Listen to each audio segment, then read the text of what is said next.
और आगे बढ़ेंगे। पश्चिम बंगाल की मुख्यमंत्री ममता बनर्जी ने एक प्रेस कॉन्फ्रेंस के दौरान अपने भाई बाबुन बनर्जी पर निशाना साधा। प्रेस कॉन्फ्रेंस के दौरान ममता बनर्जी ने कहा कि टीएमसी ने प्रसून को हावड़ा से टिकट दिया है और प्रसून ही पार्टी के उम्मीदवार रहेंगे। अपने भाई की टिप्पणी पर प्रतिक्रिया देते हुए ममता बनर्जी ने कहा कि वो किसी भी वंशवाद की राजनीति में शामिल नहीं होंगी।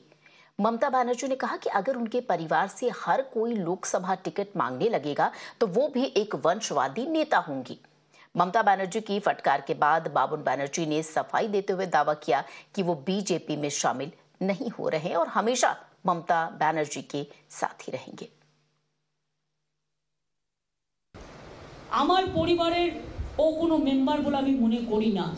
আজ থেকে আমি সব সম্পর্ক, শুধু আমি নই, আমাদের রক্তের পরিবারেরও যারা আছে, মামাটি মানুষের পরিবারেরও যারা আছে, সমস্ত সম্পর্ক ওর সাথে শিবচ্ছেদ হয়ে গেল।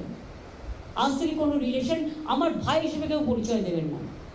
ইন্ডিভিজুয়াল নাগরিক হিসেবে আপনারা কেউ কারো পরিচয় দিতেই পারে, সেটা আলাদা ব্যাপার, কিন্তু প্লিজ দয়া করে আমার নামটা ইউজ করবেন না।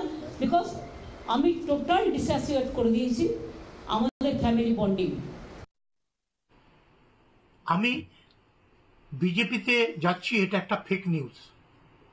আমি বিশ্বাস করি মমতা বন্দ্যোপাধ্যায় পশ্চিমবঙ্গে যতদিন থাকবে ততদিন আমি মমতা বন্দ্যোপাধ্যায়ের সঙ্গে নেতৃত্বের সঙ্গে থাকবো। এটা আমার জনগণের কাছে, সবার কাছে এই বার্তা আমি পৌঁছে দিলাম।